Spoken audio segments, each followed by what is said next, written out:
This week, President Trump signed an executive order calling for major changes to childhood vaccinations. For many families across the country, there's unlikely to be an immediate impact on vaccine access. Fox 5's Alexis Fernandez talked to a pediatrician about what parents need to know.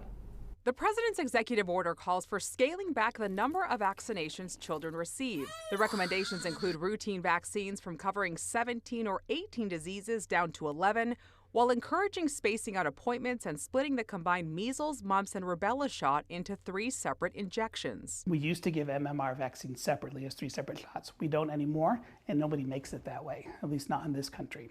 So there's no source for that vaccine at the moment. Dr. Terrence McAllister says states, not the federal government, have the authority to require vaccinations.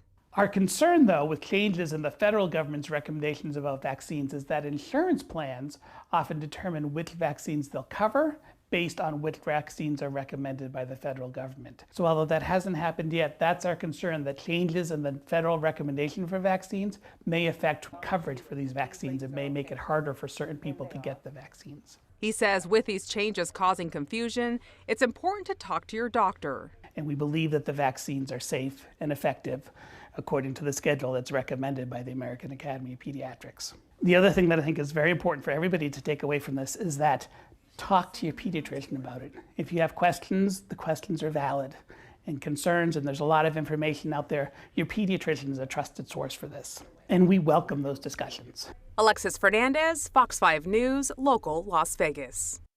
The Southern Nevada Health District says it's reviewing the recent changes to the federal childhood vaccination schedule and their potential implications. But as of right now, the changes to the federal recommendations do not change Nevada's existing school vaccination requirements.